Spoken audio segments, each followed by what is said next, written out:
लोगोफोर दिनै आरो फिन खनसे भिडिअ फैफिननाय जाबाय आं दिनै आंजों लोगोसे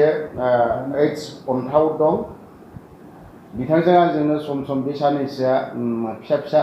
खोथा सावरायलायबाय थानायबो जादों स' दिनैहायनि खोथाया सावरायगोनानो जाहैबाय जों भुटानाव थानायनि खोथा थ' होमबा जागायजेननोसै नोंथाङा मा समाव भुटानाव ओरैनो थानो भुटानावहाय जेब्ला ट्रेनिं लानो थाङो अब्लानो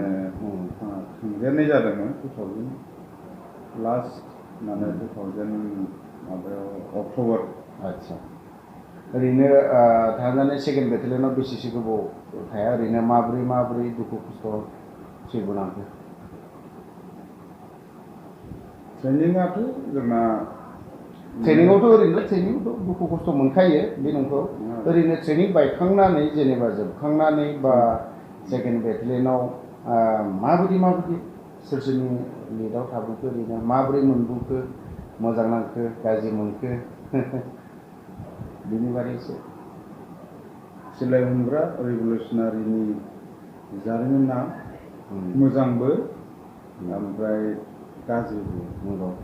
जाथिखौ साननानै नोङो जुदि देरसिन होननानै नोङो बावसोमनो थांदोंबा माने इन्टारेस्टिं जोङो गोबां दुखु खस्थ'नि गेजेरावबो माने बेखौ नोंनि दुखु खस्थ'खौ नोङो सानना लासेनो जुदि जाथिनि सार्थ'आव नोङो बावसोमनो थांदोंबा बे देरसिन ओमफ्राय आङो बारा गोबाव थानो मोनाखै सेकेन्ड बेटेलियनाव ओरैनो फ्राय 9 माससो दंमोन रायमना माबायावहाय आरोना बेनि उनावहाय जोंहा खामानियाव फैबाय ग्रुपआव थाफैनाय जाबाय माबाय बे आरो खस्थ'आथ' खस्थ' माने बेयावथ' नोंना नोंनि न'आव जेरै न' बेबायदि नङा नालाय बेथ' हाग्रासो टेम्परारि केम्पसो जायो बेखौ नोंनो दाननांगौ नोंनो सिफायनांगौ नोंनो लुनांगौ रोङिखौबो नोङो बेयाव रोंहैथारनांगौ जायो औवा थसेजों माने दंफां खुन्थियाखौहाय नोङो बोरै गायसननो न'खौहाय नोङो बोरै खायो बेफोर एक्सपिरियेन्सखौ नों बेयाव मोनो आरोना दैखौ बाननांगोन नोङो जुदि केम्पआ प्लेन नङाबाथ' नोङो दैबो रोगानांगोन जारकिनाव दै रोगायोमोन डिउटि थानांगौ बे माने जोंनि गरिला लाइफआवहाय बे बुस्थुखौ मोनो आरो थेवबो स्पेसियेलि ओरैनो जेनेबा आं उमुक खामानिखौ ओरैबायदि बायोमोन बेफोरबायदि मोनसे थायोना थिग नोंनावबो बेफोरबायदिथ' मोनसे नङा मोनसे थागोन हमनानै ला नोङो माइरं रोगानायखौनो होनबाय खामजारियाव आरो नङाबा मालाबा सिथ्ला सिबनाय नङाबा आरो सोरबा लिडारनि दै रोगाना होनांनाय बिनि गेजेराव नों ओरैबायदि बायो बे मोनसे बुस्थुखौ खामानिखौ मावनो बायो हयथ'बा नों माबा मोनसे खाथायनानैब्लाबो बेखौ थागोन बेफोरबायदिथ' थायो बानायाथ' नोंना हाग्रा थानाय हिसाबै गासिबो बाथावथाव खिन्थु नोङो थांखाबाय जेब्ला बानोबोथ' हायाना जोंनाथ' सेल अबे अर्डार्स होनाय मोनसे डिसिप्लिनारि मोनसे दङ नों गोसो जाब्लाबो नों खालामनो हाया बेखौ हाया बाथावथावाथ' हाग्रानि माने दैज्लां बोथोराव लेवारनो बेलावनो मानो नोंनि रेसन लायनो थाङोबाबो नोङो संख्रि थफ्ला लानानै केरासिन फुननानै सुनै लागायनानै नोङो थाबायनांगौ जायो माने 2 घन्टा 3 घन्टा जुदि नोङो 30 केजि 40 केजि 50 केजि माइरं जुदि रेकसेकआव बानानै रोगानांगौ जायोबा अभियासलि नों बागोन आरो बेयावबो सोरबा एम्बुस दं नामा नोंनि सुथुरा नोंखौ जमदों नामा बेनि मोनसे भय थायोथ' बांसिन माने बे रेसन बोनाय मानायाव खस्थ' मोनो फुङाव सिखारनानै डिउटि थानांगौ प्लास ओमफ्राय मैगं हानांगौ बायदिसिना माबा मोनसे खामजारियावहाय नोंहा मा दायथ' मोनदों बेखौ नों बे बारा जेबो नङा आरोना खिन्थु नोंहा बे रेसन लायनाय मानायावहाय बिराद खस्थ' मोनो आं खिन्थु नोंखौ खिन्थु जोंना गसाइगावआवथ' नङा सेकेन्ड बेटेलियनाव कयेकथा गरायबो दंमोन माने बेजोंनो मानसिया जुदि खम जायोबा गरायजोंहाय रोगायोमोन आरो खारन बै डाउनाव जायफोर थायो क्वार्टार मास्टारनि आन्दाराव रेसनखौ साप्लाइ खालामो केम्पआव जाहोनाय मानायनि थाखाय थ' थ' आं खिन्थु बे गरायनो मा होनो बेखौ आं माबा मोनाखै दे आं गरायखौनो मोनाखै बे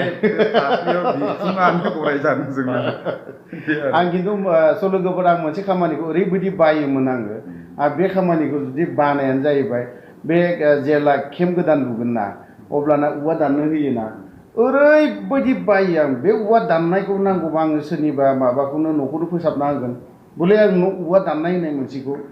मानो बायोथाय ओरैबायदि बायो आं औवा दाननायखौ ओरै नङा ओरै माबा मोनसे खामानि मावनानैब्लाबो बेखिनि टाइमखौ आं हगारथारो आरो औवा दाननाय होननानै बुंबा ट्रेनिङावनिखौ गोसोखाङो माने ट्रेनिङावहाय थसे औवा लायनो होबा 100 जन मानसिया एखे औवा लाबोनांगौ एखेबारे मिडियाम साइजनि बा मिडियामनि नङाबा सासेया जुदि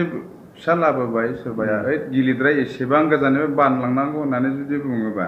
सोरबाया बायसान्स जुदि बियो लिं लिं लिं लाबोबाय मोनबाय नोङो पानिशमेन्ट मोनबाय नोङो बेथ' बेलासियावसो नोङो 4टायाव बे नोङो रल कलाव नोङो आप जानांगोन नोङो मोनगोन नोङो जोंनाथ' ओजोंहाय गुबुनाव माने बांलादेशआव आलु हानानैहाय जुदि माबायावहाय मा होनो डेक्सिफ्रावहाय गाबब्लाबो पानिशमेन्ट मोनो माने साउन्डलेस जानांगौ नालाय माने लाइट डाउननो माने साउन्ड जानो मोना सोरबा खोनागोन नामा बेबायदि मोनसे रुल्स दङ नालाय दा जेनेबा गुबुन हादोरावहाय देरायावहाय गुबुननि देरायाव गुबुननि नङा गुबुन हादोरनि देरायावहाय सोर लिडारजों नोंखौ नों बेंनो मोन्दों थार्ड बेटेलियन हिसाबै थार्ड बेटेलियनाव जोंना बांलादेशआ फरेन बेस केम्पमोनथ' बे हिसाबै बेवहाय प्रथमावनो जोंना दालाइ लामा होननाय दंमोन ओमफ्राय जेनेबा गुथाल सार दंमोन सिअ आरो बुलेश्वराथ' बिथाङा थैनानै थांबाय ओमफ्राय जोंना बे क्वार्टार मास्टार दङमोन ओमफ्राय गावख्रुब दङमोन बिथांमोननि दैदेननायावनो माने जों थाबोनो मोन्दों ओमफ्राय बारहुंखायाथ' थांलाय फैलाय खालामोमोन